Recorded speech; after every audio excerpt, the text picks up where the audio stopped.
같이 사도신경으로 신앙 고백하심으로 8월 7일 목요일 아침 예배를 하나님께 드립니다. 나는 전능하신 아버지 하나님, 천지의 창조주를 믿습니다.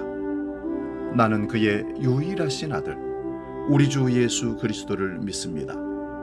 그는 성령으로 잉태되어 동정녀 마리아에게서 나시고 본디오 빌라도에게 고난을 받아 십자가에 못 박혀 죽으시고 장사된 지 사흘 만에 죽은 자 가운데서 다시 살아나셨으며 하늘에 오르시어 전능하신 아버지 하나님 우편에 앉아 계시다가 거기로부터 살아있는 자와 죽은 자를 심판하러 오십니다.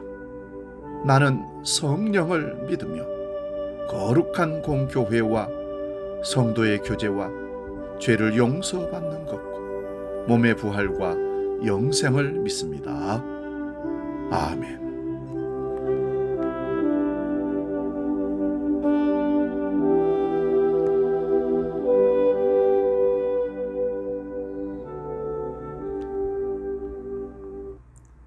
찬송가 357장 주 믿는 사람 일어나 함께 찬송합니다.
오늘 우리에게 주시는 하나님 말씀은 구약성경 욥기서 7장 11절에서 18절까지 말씀입니다.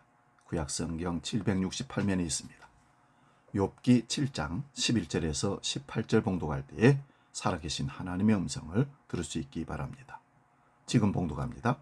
그런즉 내가 내 입을 금하지 아니하고 내 영혼의 아픔 때문에 말하여 내 마음의 괴로움 때문에 불평하리이다. 내가 바다니이까 바다 괴물이니까 주께서 어찌하여 나를 지키시나이까. 혹시 내가 말하기를 내 잠자리가 나를 위로하고 내 침상이 내 수심을 풀리라 할 때에 주께서 꿈으로 나를 놀라게 하시고 환상으로 나를 두렵게 하시나이다. 이러므로 내 마음이 뼈를 깎는 고통을 겪느니 차라리 숨이 막히는 것과 죽는 것을 택하리이다. 내가 생명을 싫어하고 영원히 살기를 원하지 아니하오니 나를 놓으소서. 내 날은 헛것이니이다. 사람이 무엇이기에 주께서 그를 크게 만드사 그에게 마음을 두시고 아침마다 권쟁하시며 순간마다 단련하시나이까. 아멘. 봉독한 말씀으로 냉소적인 시대의 소통에 대해 말씀을 나눕니다. 세상이 원래 그런 것이야 하는 것과 세상은 이래야 하는 것이야는 다릅니다. 예를 들어 부조리한 관행이나 불평등이 원래 그랬다고 받아들여질 때 우리는 이를 당연하게 여기며 그런 것이야 하기 쉽습니다. 하지만 이래야 하는 것은 사회의 정의나 공동의 행복을 지향하며 기존의 틀을 넘어 새로운 변화를 만들어가는 방향성을 제시합니다. 특히 사회와 정치에 냉소적인 태도를 가진 시대에게 이 명제는 더욱 중요합니다. 우리는 종종 세상의 부조리와 불평등을 목격하며 세상은 원래 이런 것이야 라는 냉소적인 결론에 도달합니다. 역사를 돌이켜보면 인간은 본질을 고수하지 않고 스스로 바꿔가며 변화해 왔습니다. 우리는 원래 그런 것에 머무르지 않고 더 나은 모습으로 향해 나아가는 존재입니다. 현대인의 심리 상태와 관련해 가장 두드러진 특징 중 하나가 냉소적이라는 겁니다. 냉소적인 태도가 현대인의 마음뿐만 아니라 사회 전반에 걸쳐서 만연한 시대를 우리는 지금 살고 있습니다. 냉소주의는 나의 유익과 현지의 삶을 제외하고 타인에 대한 기대와 종교, 사회적인 이상 자체를 거부하는 무관심한 태도를 말합니다. 우리는 욥기에서 냉소적인 한 사람을 만나게 됩니다. 부유하게 살고 있던 욥에게 갑자기 환란이 닥쳐서 자녀들이 죽고 모든 재산이 사라졌으며 몸이 썩어가는 악성 피부병까지 걸려서 불면증에 시달립니다. 고통으로 인해 욥은 지옥에 떨어진 것처럼 삶의 희망이 사라지고 인생을 포기하고 싶다고 고백을 합니다. 욥이 당한 고난을 보고 4명의 친구가 찾아와서 네가 하나님께 죄를 지었기 때문에 환난을 당한 것이니 회개하라. 하나님이 너를 성숙시키기 위해서 연단한 거라고 충고합니다. 친구들의 섣부른 판단과 조언에 화가 난 욥은 냉소적이 되어서 마음의 문을 닫아버립니다. 주변에 간혹 냉소적인 사람을 보게 되는데요. 그들의 아픔을 공감하고 도와주고 싶어도 관심 자체를 거부합니다. 그들에게 세상은 살아볼 만한 가치가 있으니 뭐라도 해라. 하나님이 너를 위한 계획을 갖고 계신다 같은 조언을 아무리 해봐도 의미가 없습니다. 오히려 차가운 비웃음의 말로 돌아올 뿐입니다. 그들이 그런 상태가 되기까지 얼마나 많은 충고를 듣고 힘에 부치는 노력과 실패를 경험했겠습니까?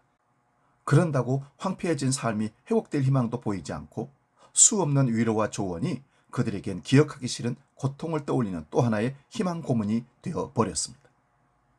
욥의 친구들처럼 우리 또한 고통받는 사람에게 어설프게 조언하는 사람이 될 수 있다는 사실을 잊지 말아야 합니다.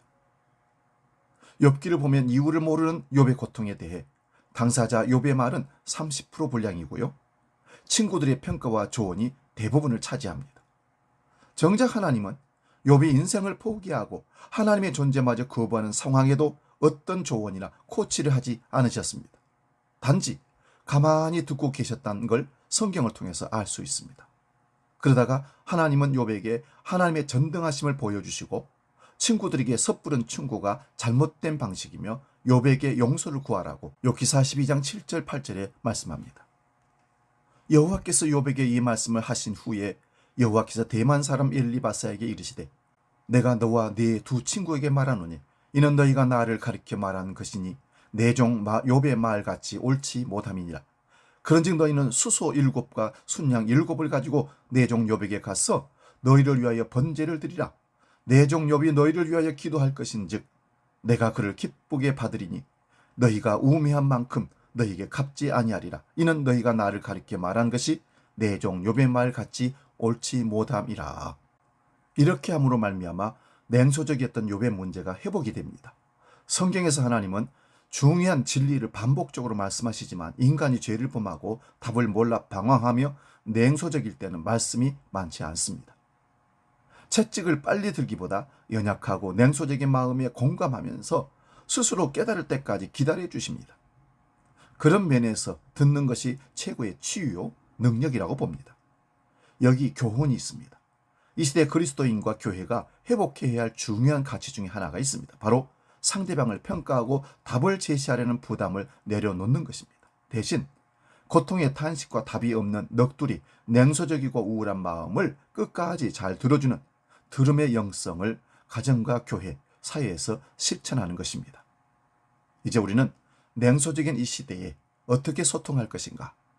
가장 중요한 답은 그들의 말을, 그들의 마음을 들어주고 기다려주는 것밖에 없다는 사실. 섣불리 조언을 하거나 진단을 내려서 그에게 다가간다는 것은 오히려 더 냉소적으로 마음을 닫아버리게 한다는 사실을 기억하시기 바랍니다. 기도하겠습니다. 아버지, 우리 인간이 사는 세상이 참 험악하고 힘들고 어렵습니다. 갈수록 냉소적인 세상이 되어갑니다. 이럴 때 따뜻한 하나님의 사랑의 복음을 그들에게 어떻게 전할 것인가 고민입니다. 우리는 일방적으로 그들에게 다가가서 평안을 주고 사랑을 주고 섬겨준다고 다가가지만 오히려 마음을 닫아버리고 교회를 등지고 떠나는 사람들이 얼마나 많은지 모릅니다. 이 시대에 우리에게 하늘의 지혜를 주셔서 냉소적인 시대에 어떻게 소통할 것인가, 하나님의 말씀과 하나님의 능력과 하나님의 권능을 가지고 다가가지만 그들의 현실의 삶을 들어보고 그의 말을 들어주고 경청하면서 때를 기다려 하나님의 말씀으로 다가가는 지혜로움을 우리에게 허락하여 주옵소서. 이제 주기도로 기도합니다. 하늘에 계신 우리 아버지, 아버지의 이름을 거룩하게 하시며 아버지의 나라가 오게 하시며 아버지의 뜻이 하늘에서와 같이 땅에서도 이루어지게 하소서. 오늘 우리에게 일용할 양식을 주시고 우리가 우리에게 잘못한 사람을 용서하여 준 것 같이 우리 죄를 용서하여 주시고 우리를 시험에 빠지지 않게 하시고 악에서 구하소서.